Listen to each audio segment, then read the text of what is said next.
What is up, everyone? JD here. Hope you're doing well today. Got a review for you. Let's jump into it.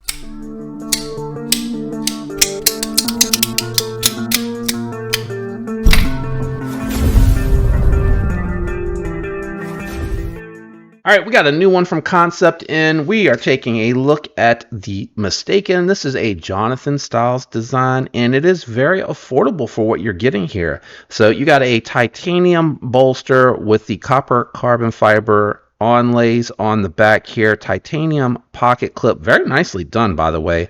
You have titanium bolsters with titanium thumb studs, and you have 20 CV that has been static washed on this particular example. There are other versions out there. I definitely encourage you to look for the links down below to go over there and check them out if you're going to pick one of these up or any of the other Kansept brands. It lets Kansept know that I am drumming up some traffic over there so they can send me some knives to check out, which I am very grateful for. All right, so let's go ahead and jump into the review of this particular knife. We're going to start with the cutting performance. So for me, this one here was a full 4-finger grip, a little thin in the hand, a little thick in the geometry, which lets me know this is just a everyday carry knife. It is not meant to be super slicey. It's meant to be able to also handle a little bit of some hard use that you may throw at it while also still being a very good cutter. It did move through the cardboard good, and it also did the trace cutting very well. And then afterwards, this is a pass around knife, so it wasn't all that great when it went back through the paper afterwards, but that catalog paper is really thin. So I did strop it up. After I stropped it up, it was fine. It was good to go. It could be that the angle of the geometry, could have been the cardboard I was cutting, it may have been really chunky, or who knows what's in that cardboard. But overall, I would say fairly comfortable. Feels a little thin back here with the pinky. I feel like I'm starting to hang off the back the way I kind of slide off of it. Lock bar access on this one didn't look like it was going to be good, but it actually was pretty decent. I was very happy with that. No side to side play, no up and down, no pivot lash or anything like that. Yeah, no, locked up solid. So Kansept's doing a very nice job on these. These are race washers. So if you're not familiar with those, race washers have a pocket in them that the bearing balls are supposed to fall into to move freely, so that it's just rolling against the actual blade and not in the pockets. I don't know how effective or efficient they are, but I know that the action feels very smooth. I also like the fact that you got multiple means of deployment. You got a flipper tab on here. No jimping. I wish it had done a little bit of jimping. I do like that to ensure grip. But to be fair, it is even with the pivot, and it is a very tall flipper tab, so it is easy to fire, and I have not missed it any since I've been using the knife. The other thing that I like on here is you got a set of thumb studs that work very nicely for multiple means of deployment. I didn't actually try this one left-handed, oddly, but looks like it works good with the flipper tab in a natural position, and then thumb studs work good in a natural position. And no, I land right on the lock bar for that reverse flick, so you would need to move back off the lock bar and then flip it. And for me, it's a little smaller. It's skipping out for me, but I think if you had medium to large hands, you would be fine here. T8 hardware, T6 hardware on the back, titanium backspacer. Is that steel liners? No, titanium. Why did I think liners? I looked over here and saw the titanium running next to the onlays and thought liners. I don't know why my mind just went there. Anyway, really nice static wash on here.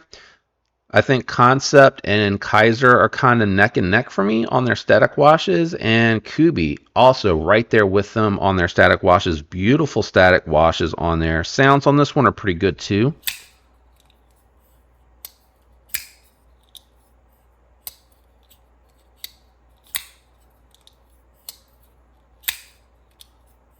That one that I messed up, that was me. I don't know how, but I somehow managed to let my finger overlap and kind of hit the blade a little bit, so it didn't get a clean deployment. That's interesting. Can't get to it, but you can see that tip's right there. You can see that tip right there. I can't dig into it to get to it, so it is hidden well enough. But I mean, man, it looks exposed almost, but I guess because of the way that backspacer is done, like I can't even dig at it to get it out. So maybe it's just deceptive. But no, it's like right there. That is wow, very interesting on that one. Let's go ahead and do some size comparisons, and then we'll weigh the knife, and then I'll give you my score on this one. I happen to have these on the table still from reviewing the Compadre. I think that one will probably get out first for sure. I think that one's going to be a little bit more popular. But you can see the mistaken is, did I give you all the name of the knife? Is that the first time I'm saying it? No way. I have to have said it in the beginning. More in line with the size of the Growler V2, that lanyard pin that's integrated into the backspacer, it does stick out a little bit further, but I would probably say in line with that or a bug out. Not quite as large as a Padre. Let's do a couple more. All right, so I got the Para 3 lightweight and the Manix 2 lightweight out here. Now, I do think it is a little bit smaller than Manix 2 lightweight, but I feel like it does have just slightly more length overall over the Para 3 lightweight. So very similar length going on over here, maybe just a hair more. Always tricky to try to do this by finger, but I mean, just looking at them directly and live and in person, it looks like it kind of sort of falls in between. Let's do some close profile for you real quick, and then we'll weigh the knife. All right, so closed up, it's actually really more comparable to the Growler V2. Without that lanyard pin sticking out of the back, though, it's actually really more close to the Para 3 lightweight. So it's kind of tricky with that lanyard post sticking out of the back. And then closed up, there is some slight contouring going on with this one. I don't know how well that'll convey through the camera there. So it does look like it's a little bit thicker than the Para 3 lightweight, but those contoured scales actually feel really nice, and I'm kind of glad that it's a little bit thicker because it's so narrow back here with the pinky. I like having that extra to grip onto. And then same thing, even less contouring going on with the Growler V2, but it is still ever so slightly thicker. But again, it has that thinner profile, so I think it kind of makes sense to me when you look at it that way. Now, without the blade, it's a very similar profile on that handle, and I probably should open both of these, right, that you see on that Para 3 lightweight. You got more contouring, but that more narrow profile, and then the Para 3 lightweight contours back towards your pinky, whereas this one here, you kind of having to come up to it. So I think that's why I feel like I start to slip off the back a little bit on that mistaken. But let me grab the scale, and we'll do some weight on this one. I said some weight, apologies. We'll check the weight on this one. Scale is out and on. I don't know how I just wheeled back a little bit. You see me struggling to pull up there.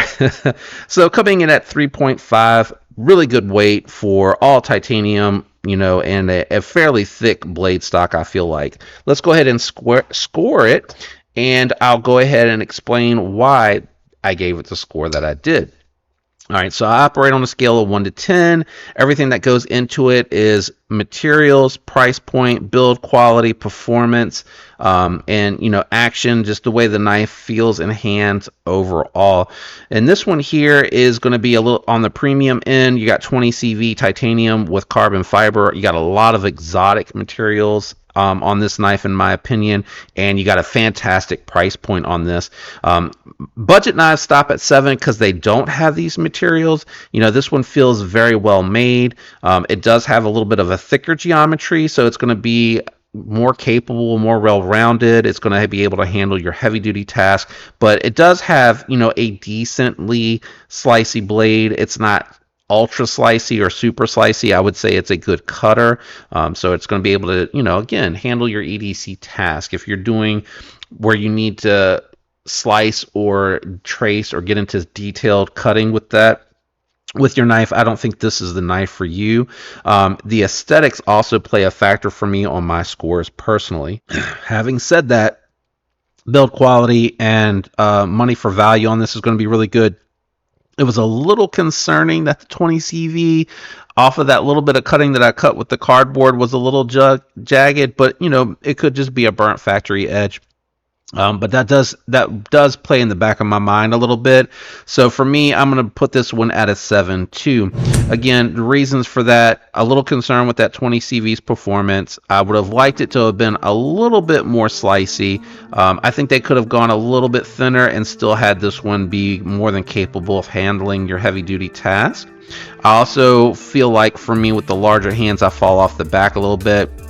Not as comfortable of a grip on this particular one. It's not awful. I still have something to grip onto, which I do appreciate, but I do feel like I'm sliding off the back a little bit. Also, I would have loved to have seen a little bit more contouring here on the edges, or knocked down a little bit more. It feels a little sharp in the hand. I do feel that. The pocket clip works really good, goes in and out of the pocket. It's a nice look. I like the way they did this because it almost looks like it's fold over with that screw so far back, and it does carry fairly deeply. Unfortunately, the notch there for the lanyard hole in the back causes it to stick out a little bit further than I would like, but if you're capable, and you're handy with a grinder, you could just grind that right off, and I think that would clean it up a little bit more and have a little less showing out of the pocket. That good lock bar access I do like. I would have liked a little bit of a smaller flipper tab with some jimping on it. Not much smaller. I would say, just knock it off maybe like that much. I think you could definitely still grip that with a couple of jumps on there and been able to grip it. But having said that, it works really well. Solid action. I'm not a huge fan of the race washers. I do feel like it does make it feel a little more lethargic than just regular bearings in a knife that rides on washers. They just feel, a little bit smoother, a little bit more glassy to me. These, to me, feel like they're a little bit muddied up. Even when you take them apart, lube them up, I've done that with my Fractus, which is Kansept OE'd. And that one, to me, I've actually had a lot of problems fighting with the pivot on that one because it does feel like it's so tight and it's not working like it should. Like, I want to go to tighten it down so the pivot doesn't come out, but then I lose all of the action that it's supposed to prevent it from doing. Like, those bearings are supposed to fall into the pockets so that you can tighten them down and they are free moving and just the blade riding on them. So I've constantly fought with that one. So I'm just not real impressed, not so far, with the bearings, the race washer bearings. They're not my favorite as far as bearings go. Having said that, though, I think they do a caged system with nylon, and I think that's one of the reasons why they don't gum up that easy. And you can see the tolerances are really, really tight there. There's not a lot of gap, so it should combat a little bit of dirt and debris getting in there. But that's kind of where I'm at on this one. Let me know, yay or nay. Do you like this model? What are you thinking about the Mistaken? Let me know in the comments down below for sure.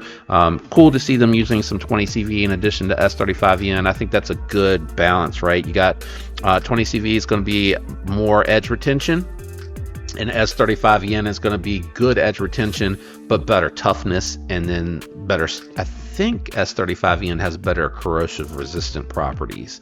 I think 20 CV is good. I think they're pretty comparable, actually. I can't really remember off the top of my head because it's been a little while since I looked at the stats on the two of them, but I know 20 CV is going to have better edge retention, but S35EN is going to be tougher. I think they're really close on corrosion, though. If you enjoyed, hit that like on your way out. I would appreciate it. And if you're not subscribed, consider subscribing. I'd love to have you follow along. A special thank you to my channel members out there. You guys are amazing. I hope you all have a fantastic week, and I'll catch you on the next one. Peace.